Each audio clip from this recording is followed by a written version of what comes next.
Oi, espectador e espectadora do Bom de Ler. Hoje eu quero apresentar para você o livro Sem Vista para o Mar, da Carol Rodrigues. Carol é uma jovem escritora carioca que é formada em audiovisual. Uma das coisas bem interessantes no trabalho da Carol é a ousadia e a coragem que ela tem em experimentar. Como é que ela faz isso? Como é que ela vai experimentando a procura dessa novidade pela linguagem? Nos contos, o que você percebe é uma junção de personagem, tempo, lugar, geografias muito originais, pouquíssimo convencionais. Os personagens não são tipos, são criaturas que você passa um tempo lendo para conseguir entender de que nicho social é, de que extrato social é, de que lugar é esse do interior, que cidade é essa tão curiosa.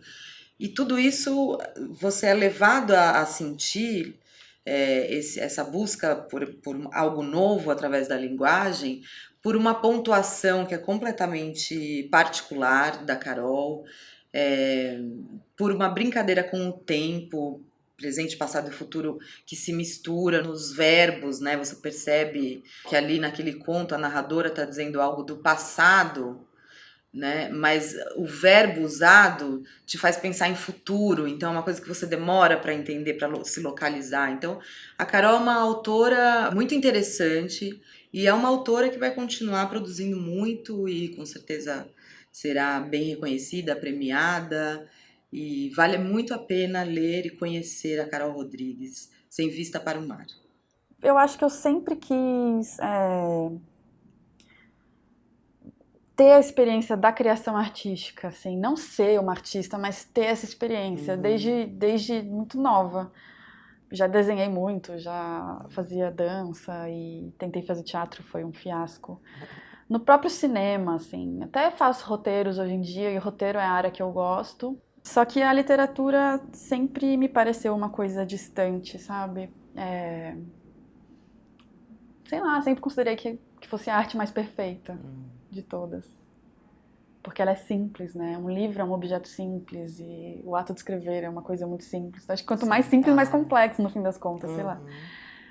Então sempre foi uma coisa muito distante, mas sempre escrevendo de maneira muito amadora, assim. Como que se dá essa transição assim da arte que está lá em cima, a literatura lá em cima, ela descer para ser uma coisa que você consegue você fazer? O lance de morar fora do Brasil, deixar de usar o português de maneira cotidiana e leviana e corriqueira, né?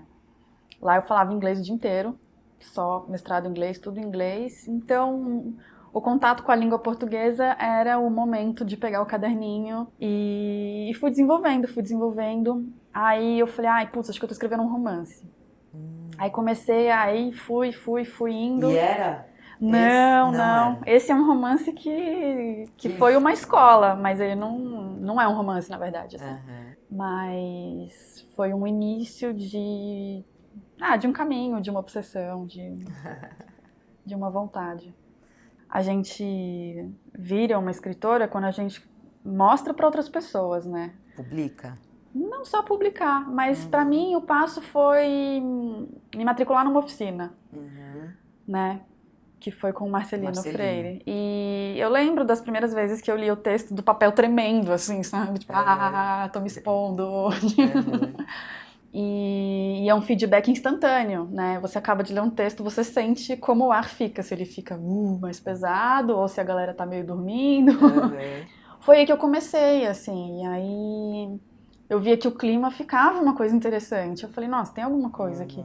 E o Marcelino falava também, tipo, meu, você tem uma voz, continua, vai em frente e tal. Esse foi um momento bem crucial, assim. Foi importante para dar disciplina, foi importante para entender que só com disciplina que, né, não sei. É Para trabalho, mim, né? só sentando muito mesmo e muitas vezes é que chega em alguma qualidade.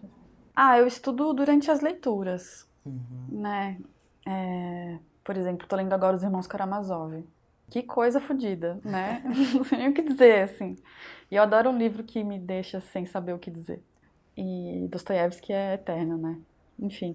Aí eu leio estudando, né? Você grifa, como é que ele Analisando fez estrutura de isso? frases e vírgulas e ponto e vírgula, e enfim.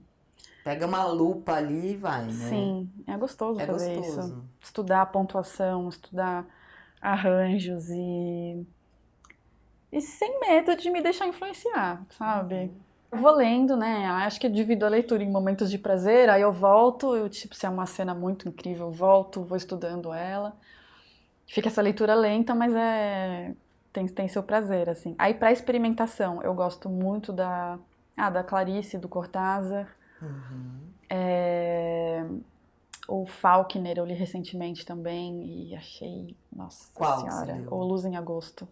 Virginia Woolf, a questão do foco narrativo, eu acho um estudo incrível, assim. Acho que não tem aula teórica que seja melhor do que um livro da Virginia Woolf para entender foco narrativo, né? É surreal.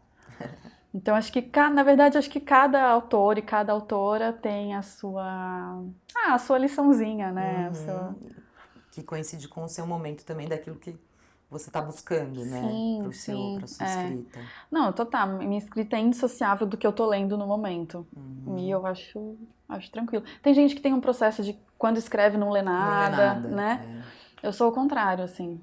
Tipo, pra mim, uma boa tarde de trabalho é quando eu começo lendo, pra esquentar, e aí eu vou pro meu próprio texto, assim. Como é que entra, então, no seu dia a dia a literatura que você produz? Bom, eu só consigo ser contista, né? Eu acho que eu tenho um romance que eu comecei ano passado, mas eu fiz uma residência para isso. Eu fiquei 2 meses na Bahia, peguei uma licença no trabalho, me deram uma licença e fiz uma residência lá, que chama Sacatar, que é uma residência incrível, fica em Taparica. A disciplina que eu consigo é uma disciplina de escrever 3 vezes por semana, assim. Tipo, todo dia eu não consigo. Mas aí 3 vezes muitas horas ou 3 vezes um pouquinho? Tipo, durante a semana, sei lá, umas 2 horas, à noite ou de manhã. E domingo eu pego pra dar um estirão, assim, ficar várias horas. Pra ser romancista eu preciso virar uma ermitã. Sim. Eu acho que, eu vou precisar entrar numa caverna. Você tem Nossa, essa eu acho que ideia do romance é isolamento. outra chave, assim, juro. Por essa experiência, né? Tipo, eu tava lá na Bahia, foi super difícil, assim. Não é porque eu tava lá que foi fácil, não. Foi muito difícil encarar esse desafio da narrativa mais longa e da complexidade dos personagens. Eu acho um abismo. Eu acho que romance ainda é um abismo pra mim. Sim. Quero um dia chegar a fazer e a completar.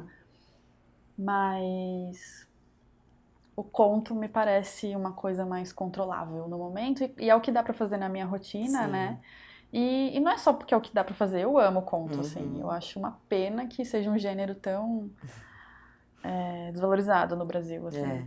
Eu fiz imagem e som na Federal de São Carlos. A gente tinha esse delírio estético muito grande da minha turminha. Todo mundo muito na onda do experimental. Então acho que vem desde aí, sabe? Acho que eu peguei deles, na verdade. Porque no começo eu tinha muito disso. Eu escrevia sempre buscando uma experimentação de linguagem, mas não conseguia fazer uma história, né? Não conseguia contar uma história.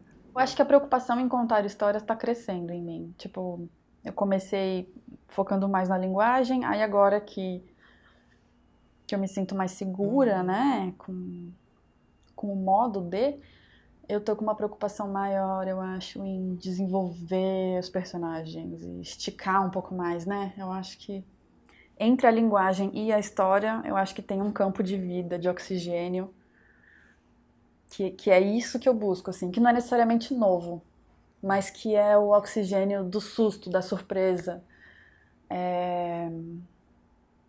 Pelo menos eu gosto de ler sem saber o que vai rolar na próxima frase, assim. Pra mim, os grandes livros são esses, né? Tipo, Os Irmãos Karamazov. Gente, uma loucura. Você não sabe o que vai acontecer. Mesmo não sendo uma história mega mirabolante, assim, né? A princípio, a relação entre os personagens tem tanto oxigênio ali, tanto que ele cria um campo de... inaugura sensações e sensibilidades e tal. Então, acho que é meio por aí, assim. Eu acho que ele se forma, né? Acho que não existe garantia de nada em tempo nenhum, nem para quem é muito experiente, sabe? Nem para quem tem 10 livros publicados. Eu tava vendo um vídeo da Andrea Del Fuego esses dias, e ela fala, eu tenho 10 anos de experiência, eu tenho 9 livros publicados, e ainda assim, eu nunca tenho a garantia, sabe? Ela fala, um livro não me dá nada pro próximo livro. Eu acabo os livros e eles me abandonam. Quando eu começo um novo, eu tô do zero. É tudo de novo. Confiar no processo. Eu acho que é isso que se aprende, assim, talvez. E na sua experiência de escrita, para você ela é sofrida? Eu sofro, às vezes, com texto sob encomenda. Tipo, me chamaram para escrever alguns textos para algumas revistas, com tema e tal. E aí acho que eu sofro mais, sabe? Esse desafio da iGaláxia foi muito prazeroso, foi o contrário. No começo eu falei, ai, será que eu aceito? Eu sofro tanto quando as pessoas pedem para eu escrever coisas. Aí eu aceitei, mas eu comecei a fazer e não era um tema, era um desafio, é o oposto, né? Não é um fim, é um início, é de onde partir, não é aonde chegar. Quando me dão aonde eu tenho que chegar, vixe, nossa. Mas assim, essa coisa, né, dos anos que vão passando e a gente vai se sacando, né?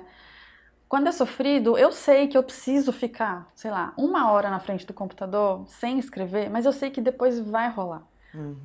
Então, na maior parte das vezes é assim, eu acho. Você senta, você vai perder 1 hora da sua vida sem produzir nada. Porque o seu corpo tá se adaptando àquele novo estado, né? Aquele novo estado de consciência, talvez. Lê alguma coisa, pesquisa alguma coisa e tal, mas vai na paciência que 1 hora rola.